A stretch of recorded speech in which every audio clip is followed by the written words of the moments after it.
आप सुन रहे हैं अहम और गीत की अनोखी कहानी प्यार या तकरार, सिर्फ प्रतिलिपि FM पर। सॉरी कहने के बाद अहम और गीत की नजरें पल भर के लिए एक दूसरे से मिली और उनके चेहरे पर एक मुस्कुराहट आ गई। अगले ही पल गीत थोड़ा संकोच करते हुए बोली, बिट्टू की हेल्प करने के लिए थैंक यू। अहम भी तुरंत बोल पड़ा, तुम्हें भी थैंक यू, दादू का इतने अच्छे से ख्याल रखने के लिए। पल भर की बातचीत के बाद एक बार फिर उनके बीच चुप्पी सी छा गई। गीत को अंदर ही अंदर घबराहट हो रही थी। उसे समझ नहीं आ रहा था कि आगे क्या कहे। वहीं अहम को थोड़ा अजीब सा लग रहा था, क्योंकि उसने पहले कभी लड़कियों से इस प्रकार बात करने की जरूरत ही महसूस नहीं की थी। लेकिन कहीं न कहीं उसे ऐसा महसूस हो रहा था जैसे इस लड़की में कुछ तो स्पेशल है, जिसके कारण उसे उससे नफरत भी नहीं हो रही थी। लेकिन अगले ही पल उसने खुद को समझाते हुए कहा, नहीं, मैं किसी भी लड़के पर आंख मूंद कर भरोसा नहीं कर सकता। क्या पता कल ये भी बाकी लड़कियों की तरह निकले। उसी समय डॉक्टर लतिका दादू के कमरे से बाहर निकली। मिस्टर अहम, मैंने आपके दादू का चेकअप कर लिया है। अभी सब कुछ नॉर्मल है, लेकिन फिर भी कल तक उन्हें ऑब्जर्वेशन में रहने दीजिए। हम इनका अर्ली बीपी फ्लक्चुएशन मॉनिटर करेंगे। अगर सब ठीक रहा तो कल आप इन्हें ले जा सकते हैं। अहम ने सहमति जताते हुए अपना सिर हिला दिया। अब डॉक्टर लतिका गीत की तरफ देखते हुए बोली, गीत, तुम बिट्टू को ले जा सकती हो, वो बिल्कुल ठीक है। गीत ने डॉक्टर लतिका को धन्यवाद किया। Thank you doctor. वह बस किसी तरह अहम से दूर जाना चाहती थी, इसीलिए उसने तेजी से सीढ़ियों पर अपने कदम आगे बढ़ाए। इस दौरान उसका एक पैर सीढ़ी के किनारे पर पड़ा और वह गिरने को हुई।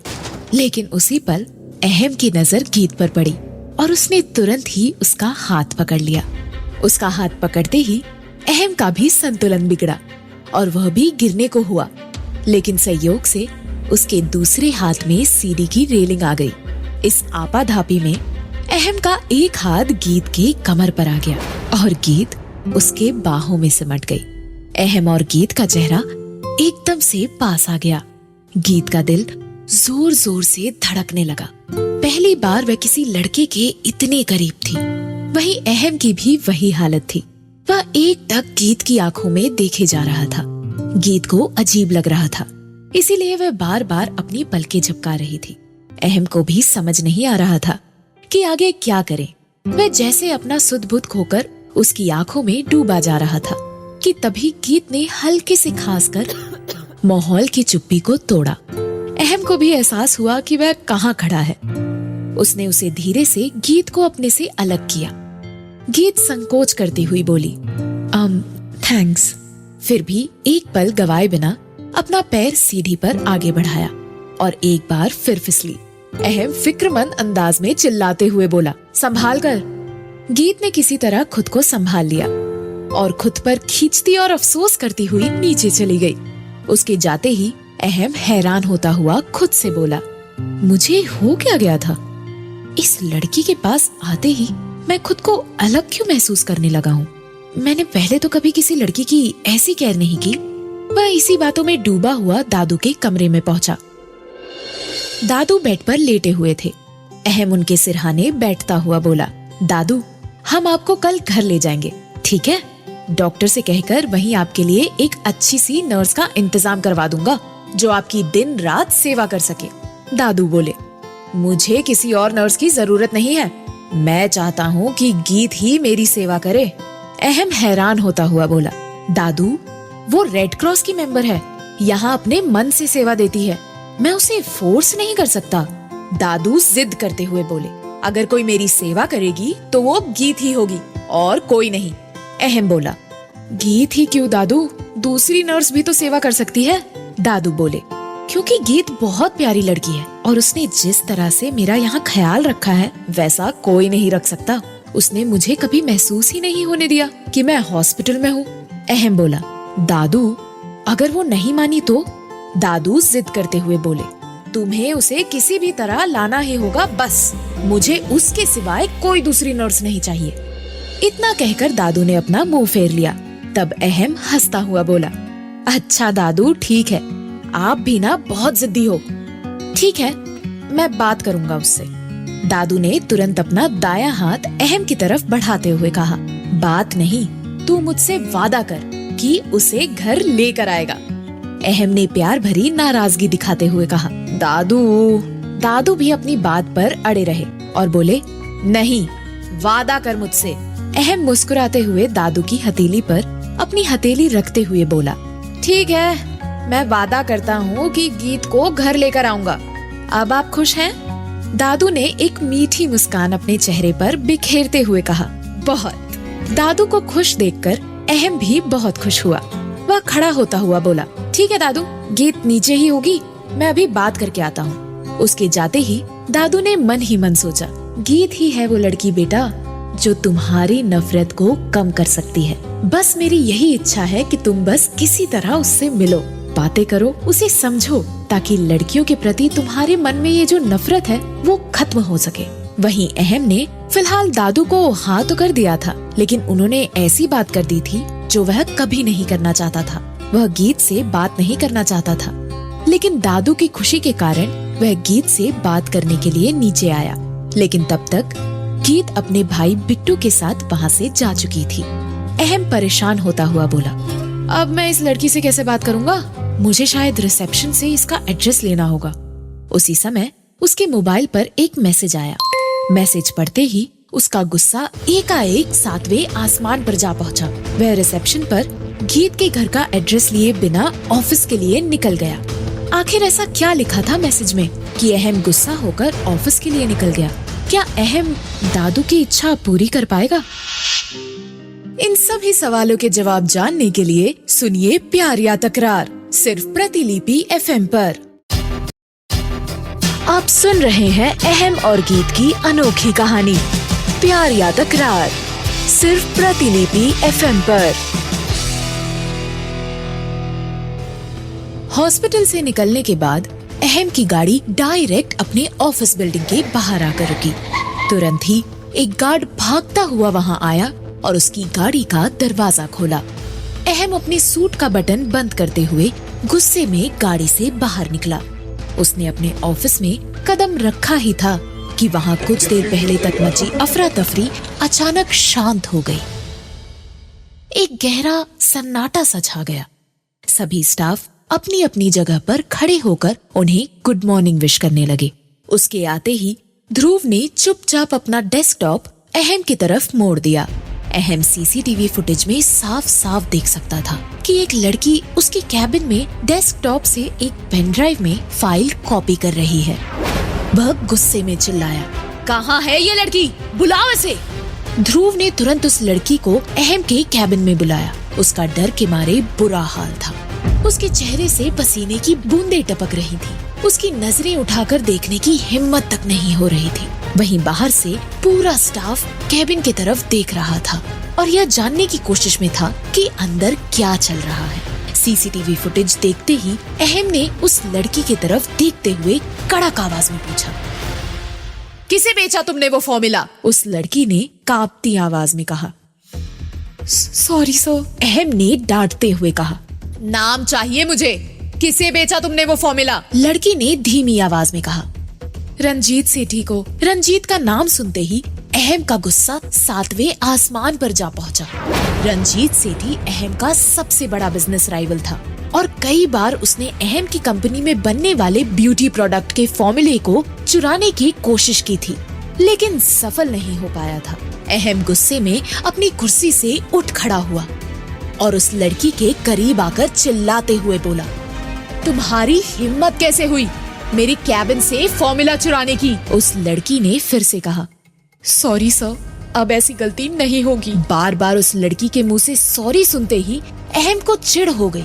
उसने उसे मारने के लिए अपना हाथ उठाया ही था कि ध्रुव ने उसका हाथ पकड़ते हुए कहा, क्या कर रहे हो अहम?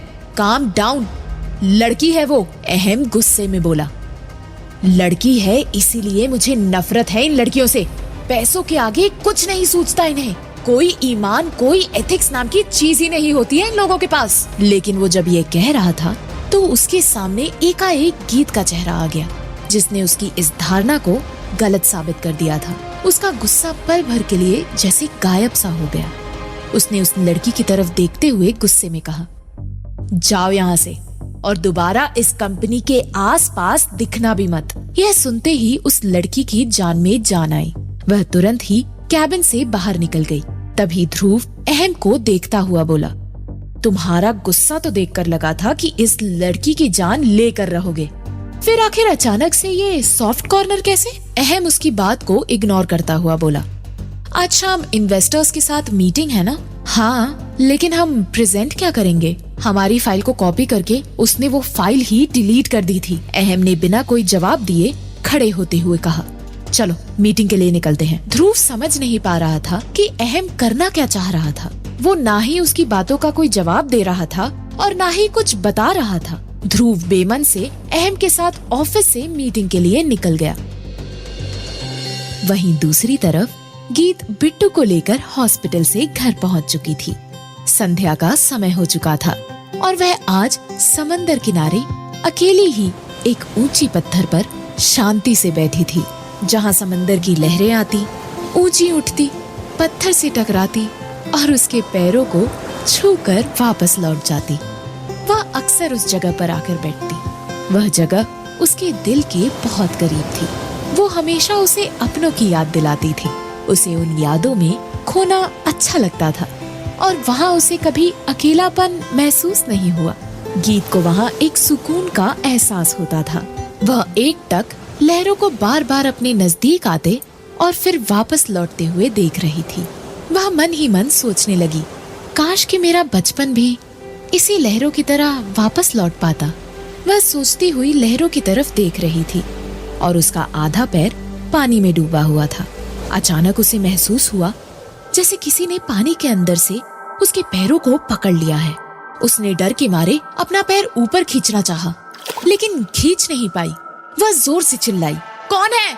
तभी अंदर से किसी के रोने की आवाज आने लगी। दीदी बचा लो मुझे, दीदी बचा लो। गीत को पहचानते देर नहीं लगी कि वह उसकी छोटी बहन की आवाज थी। वह भी समंदर की तरफ देखती हुई चिल्लाई, साक्षी, कहाँ हो तुम? साक्षी, साक्षी! तभी उन दोनों हाथों ने गीत का पैर जोर से पानी के अंदर खींच लिया। गीत समंदर के पानी में डूबने लगी। वह पानी से बाहर निकलने के लिए छटपटाने लगी। उसके फेफड़े में पानी भरना शुरू हो गया था। उसकी सांस फूलने लगी थी। वह जितना चिल्लाने की कोशिश करती, पानी उसके पेट में चला जाता। तभी अचानक उसे एक आवाज सुनाई दी, संभाल कर, मेरा हाथ पकड़ लो। उसी समय गीत की तरफ एक हाथ बढ़ा और अनजाने में उसने वो हाथ पकड़ लिया। उस हाथ ने गीत को पानी से बाहर खींच लिया। वह जोर जोर से हांफने लगी। तभी उस आदमी की एक बार फिर से आवाज सुनाई पड़ी, गीत, तुम ठीक हो? हाँ मैं ठीक, कहती हुई गीत ने जैसे ही उस आदमी की तरफ देखा तो चौंकती हुई बोली, अहम तुम? क्या अहम ने सच में गीत को बचाया? फाइल चोरी होने के बाद क्या अहम अपनी कंपनी के लिए डील हासिल कर पाएगा? इन सभी सवालों के जवाब जानने के लिए सुनिए प्यार या तकरार, सिर्फ प्रतिलिपि FM पर। आप सुन रहे हैं अहम और गीत की अनोखी कहानी प्यार या तकरार, सिर्फ प्रतिलिपि FM पर। गीत जोर जोर से हांफ रही थी। तभी उस आदमी की एक बार फिर आवाज सुनाई पड़ी, गीत तुम ठीक हो? हाँ मैं ठीक। इतना कहते हुए गीत ने जैसे ही उस आदमी की तरफ देखा तुरंत चौंकती हुई बोली, अहम तुम? और फिर उसी समय समंदर के पानी का एक छींटा उसके चेहरे पर पड़ा और अगले ही पल वह जैसे नींद से जगी। उसने चौंकते हुए अपने आसपास देखा, लेकिन जहां अभी उसे अहम दिख रहा था वहां अब कोई नहीं था। वह हैरान होते हुए खुद से बोली, मैं क्या सपना देख रही थी और अहम मेरे सपने में था? वह समझ नहीं पा रही थी कि वह उसके बारे में क्यों सोच रही थी। वही मुझे बचाने क्यों आएगा? फिर वह खुद पर हंसती हुई बोली, मैं भी ना क्या क्या सोचने लगी। वैसे अहम दिखने में तो अच्छा ही है, गलती भी मेरी ही थी। खैर मुझे उससे क्या, शायद मन में उसका चेहरा इसीलिए आया होगा क्योंकि उसने हॉस्पिटल में मुझे गिरने से बचाया था। तभी समंदर की एक लहर उसके पैरों को छूकर वापस लौट गई। गीत ने आसमान की तरफ देखा। काफी शाम हो चुकी थी। वह खड़ी होती हुई खुद से बोली, मुझे अब वापस लौट जाना चाहिए। वह अपने घर की तरफ वापस लौट गई। वहीं दूसरी तरफ अहम ध्रुव के साथ मीटिंग हॉल में पहुंचा। वहां इन्वेस्टर्स पहले से ही मौजूद थे। साथ ही वहां अहम का सबसे बड़ा बिजनेस राइवल रंजीत सेठी भी मौजूद था। अहम उसे इग्नोर करता हुआ चेयर पर बैठ गया। वहीं उसे देखकर रंजीत के चेहरे पर एक कुटिल मुस्कान आ गई। तभी इन्वेस्टर्स का एक मेंबर खड़ा हुआ और बोला, मिस्टर अहम कपूर एंड मिस्टर रंजीत सेठी, जैसा कि सभी जानते हैं, आप दोनों की ब्यूटी प्रोडक्ट कंपनी मार्केट की टॉप लीडिंग ब्रांड है। इसीलिए हमें आप दोनों में से किसी एक को चुनना बहुत कठिन है। इसीलिए मैं चाहता हूँ कि आप दोनों अपनी प्रोडक्ट्स के बारे में हमें बताएं, ताकि हमें किसी एक का चुनाव करने में आसानी हो। उनकी बात खत्म होते ही रंजीत सेठी तुरंत बोल पड़ा, सबसे पहले मैं अपने प्रोडक्ट के बारे में बताना चाहूँगा। फिर उसने अपने सेक्रेटरी की तरफ देखा। उसकी सेक्रेटरी ने तुरंत ही बड़ी स्क्रीन पर ब्यूटी प्रोडक्ट का प्रेजेंटेशन दिखाकर सभी इन्वेस्टर्स को समझाना शुरू किया। यह वही प्रेजेंटेशन थी जिसे अहम के ऑफिस से चुराया गया था। अहम बस शांति से बैठा प्रेजेंटेशन देखे जा रहा था। प्रेजेंटेशन खत्म होते ही सभी इन्वेस्टर्स उसकी तारीफ करने लगे।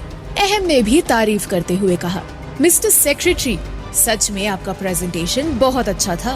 लगता है आपने काफी तैयारी की थी। सेक्रेटरी कुछ कहता, उससे पहले ही रंजीत बोल पड़ा, मिस्टर अहम कपूर, तारीफ के लिए धन्यवाद। अब आप अपना प्रेजेंटेशन शो कर सकते हैं। अहम ने इन्वेस्टर्स की तरफ देखते हुए कहा, हमारे पास कोई प्रेजेंटेशन नहीं है। क्या? ये कैसी बातें कर रहे हैं मिस्टर अहम? फिर आपने हमारी मीटिंग रखी ही क्यों? अहम मुस्कुराते हुए बोला, मैंने कहा हमारे पास प्रेजेंटेशन नहीं है, क्योंकि हमने तो अपना प्रेजेंटेशन अभी अभी आपको शो कर दिया।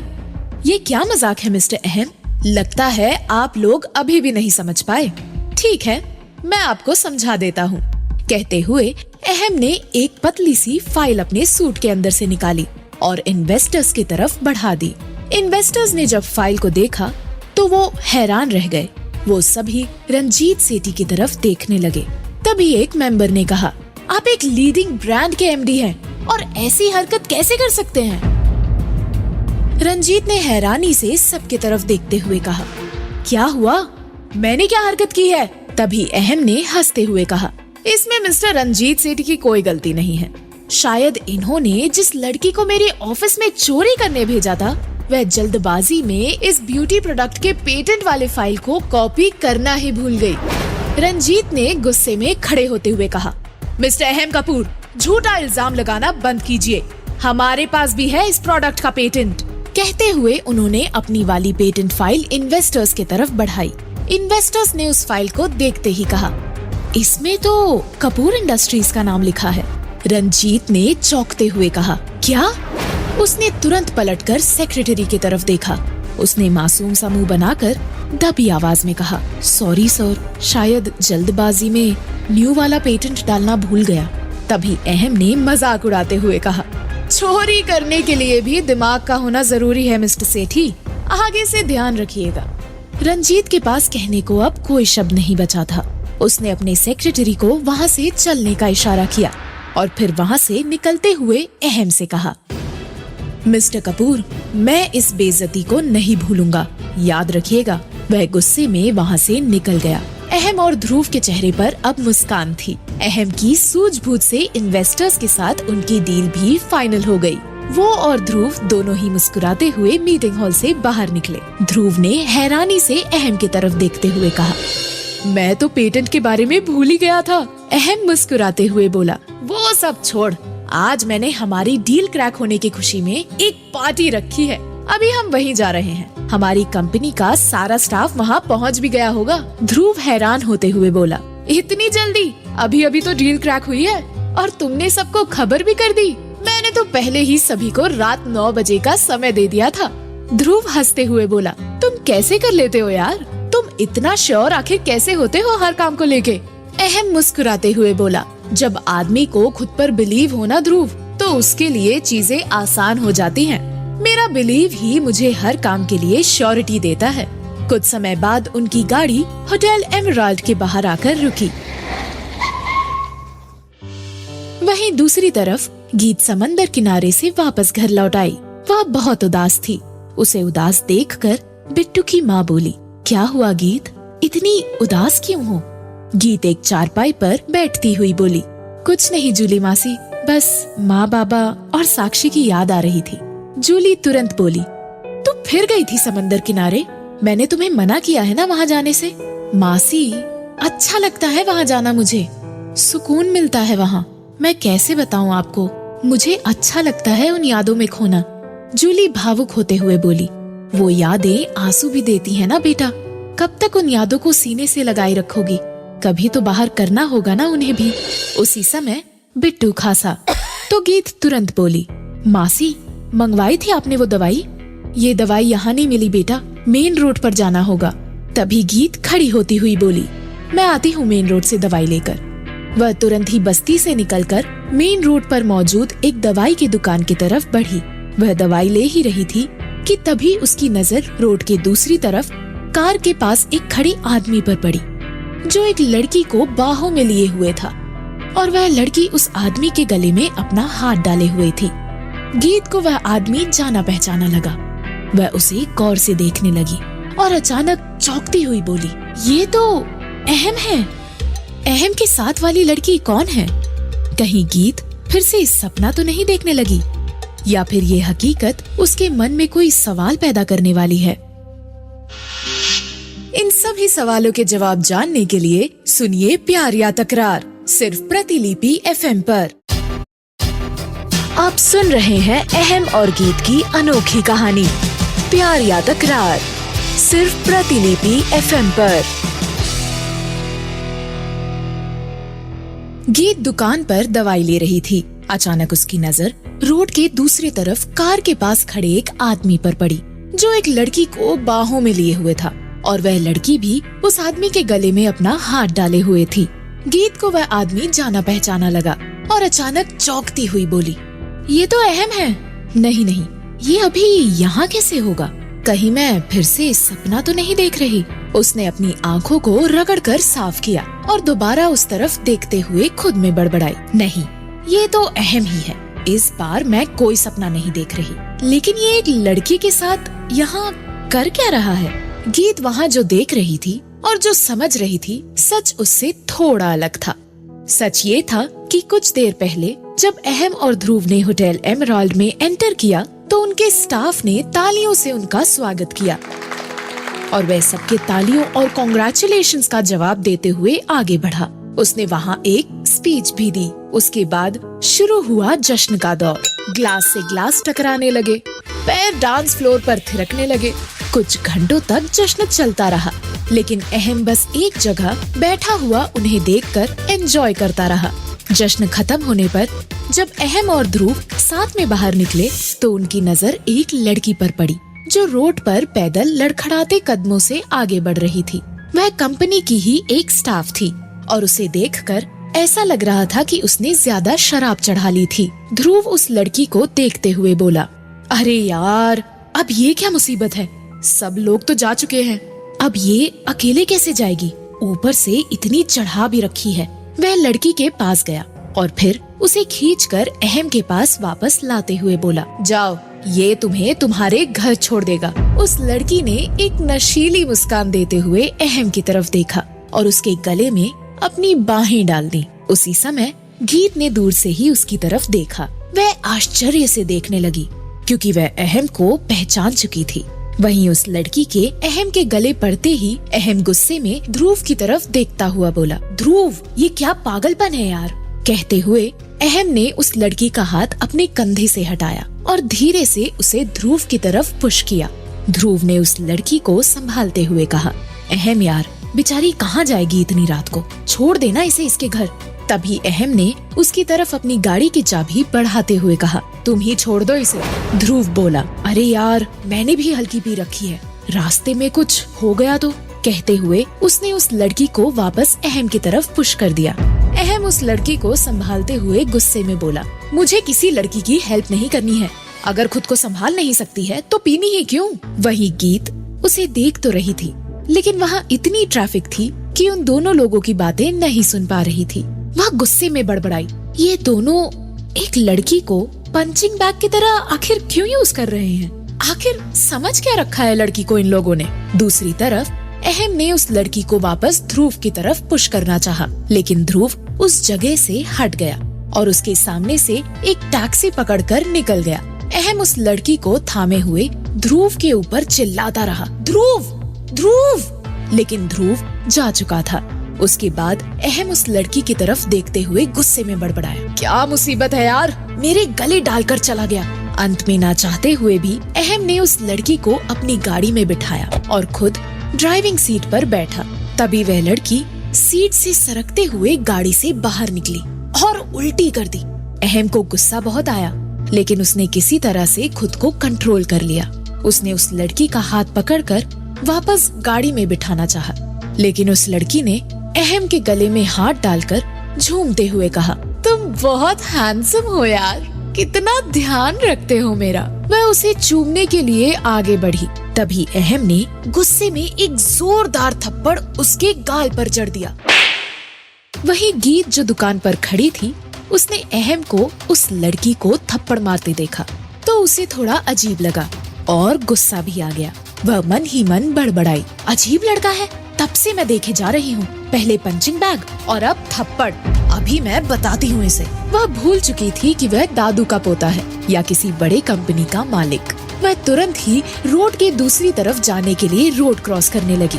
तब तक अहम ने उस लड़की की कमर पकड़कर उसे उठाया और गाड़ी के अंदर लिटा दिया। अहम ने गाड़ी के अंदर बैठकर गाड़ी स्टार्ट की ही थी कि गीत चिल्ला पड़ी, रुको मिस्टर अहम कपूर।